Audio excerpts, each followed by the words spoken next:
Hello everyone. आज हम पढ़ेंगे हमारी रिवाइज्ड कोस्ट लाइन के बारे में। देखो, इंडिया की टोटल जो कोस्ट लाइन है ये पहले कुछ और थी, लेकिन अभी जो नया आंकड़ा है ये हमें याद रखना है। ठीक है, ministry of ports shipping and waterways ने ये रिलीज़ किया है अभी कि इंडिया की कोस्ट लाइन 11,098.81 किलोमीटर्स है। तो पहले कम थी, तो क्या मतलब इसका इंडिया ने नया लैंड गेन कर लिया है? ऐसा तो नहीं है, हमारी टेरिटरीज तो वैसी की वैसी है। फिर हमारी कोस्ट लाइन कैसे बढ़ गई? एक्चुअली हमारे जो कैलकुलेटिंग मेथड्स थे, अभी एक्यूरेट और मोर एडवांस टेक्नोलॉजी से कोस्ट लाइन को कैलकुलेट किया गया है। इसलिए अभी जो हम पढ़ेंगे ये हमारी एक्यूरेट कोस्ट लाइन है, जो कि गवर्नमेंट ने अभी रिलीज़ की है। ठीक है, तो अभी इसके हिसाब से देखते हैं कौन से राज्य के पास सबसे ज़्यादा कोस्ट लाइन है, कौन से किसके पास सबसे कम है। तो हम डिसेंडिंग ऑर्डर में यहाँ पे लिखा है हमने, तो वो देखते हैं।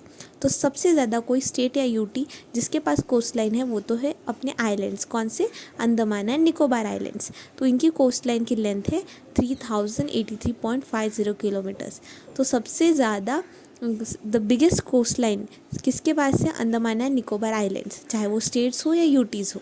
ठीक है, फिर स्टेट्स में अगर बात करें कि सिर्फ स्टेट्स में अगर मैं पूछूं कि सबसे ज़्यादा कोस्ट लाइन किस स्टेट के पास है, तो वो होगा गुजरात। गुजरात के पास 2340.62 किलोमीटर्स है। देखो, ये आंकड़ा ऐसे के ऐसे याद नहीं रहा तो भी चलेगा, लेकिन हमें अप्रॉक्सीमेट थोड़ा पता होना चाहिए और ये ऑर्डर पता होना चाहिए कि किसके पास कितना है और सबसे ज़्यादा किसके पास है, सबसे कम किसके पास है। ये अक्सर पूछ लिया जाता है।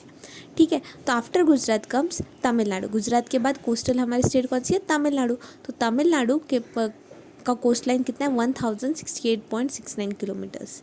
तमिलनाडु के बाद नेक्स्ट आता है Andhra Pradesh with slight difference 1053.07 kilometres. ठीक है, तो गुजरात, तमिलनाडु, आंध्र प्रदेश। अंडमान एंड निकोबार के बाद गुजरात, तमिलनाडु, आंध्र प्रदेश। गीता ऐसे याद रखना, गुजरात, तमिलनाडु, आंध्र प्रदेश। अरुणाचल के पास तो है ही नहीं ना, तो गीता में जी गुजरात का आएगा, टी से तमिलनाडु, ए से आंध्र प्रदेश। ये हमारे टॉप 3 स्टेट्स होंगे जिनका कोस्ट लाइन है। कोस्ट लाइन के लिए टॉप 3 स्टेट्स है गुजरात, तमिलनाडु, आंध्र प्रदेश। गीता। ठीक है, फिर गीता के बाद आएगा, गीता नॉर्मली मराठी लोगों का नाम होता है ना, महाराष्ट्रन ऐसे, तो ऐसे याद रखना। गीता के बाद महाराष्ट्र, गीता महाराष्ट्र में रहती है तो महाराष्ट्र। तो महाराष्ट्र का है 877.97। महाराष्ट्र का पहले 720 था, लेकिन अभी 877.97 किलोमीटर्स है। तो 5th नंबर पे महाराष्ट्र। स्टेट वाइज देखिए तो 4th नंबर पे महाराष्ट्र है। महाराष्ट्र के बाद कौन है? गीता तो महाराष्ट्र में रह चली गई। अभी क्या? अभी वेस्ट बंगाल। हम जाएंगे कहाँ पे? वेस्ट बंगाल में। वेस्ट बंगाल की है 721.02 किलोमीटर्स। वेस्ट बंगाल के बाद है केरला। वेस्ट बंगाल, फिर केरला का 600.15। फिर आता है ओडिशा का 574.71। ओडिशा के बाद कर्नाटक भी कोस्टल स्टेट है, 343.30 किलोमीटर। और सबसे कम अगर कोई स्टेट है जिसके पास सबसे कम कोस्ट लाइन है तो वो होगा Goa has the least coast line among states. If we talk about states, then Goa has the least coast line with 193.95 kilometre. अगर हम यूटीज़ को भी कंसिडर करें तो देखते हैं, गोवा के बाद उससे कम किसके पास है? लक्षद्वीप आइलैंड्स के पास। अभी ये आइलैंड है, सब साइड से पानी होगा तो कम क्यों है? अभी लक्षद्वीप आइलैंड्स का एरिया भी तो छोटा ही है ना, इसलिए। ठीक है, तो ये 144.80 किलोमीटर्स है। दमन एंड दीव, दादरा एंड नगर हवेली। तो दादरा एंड नगर हवेली तो लैंड लॉक है ना। दमन एंड दीव की बात करें तो दमन एंड दीव को टोटल 54.38 किलोमीटर्स है। फिर पौंडीचेरी 42.65 किलोमीटर।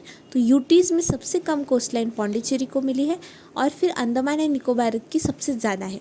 ओवरऑल भी स्टेट और यूटी दोनों कंसिडर करें तो Andaman and Nicobar have the highest maximum coast line and Pondicherry the least. If we talk only about states, Gujarat has the maximum coastline and Goa has the least.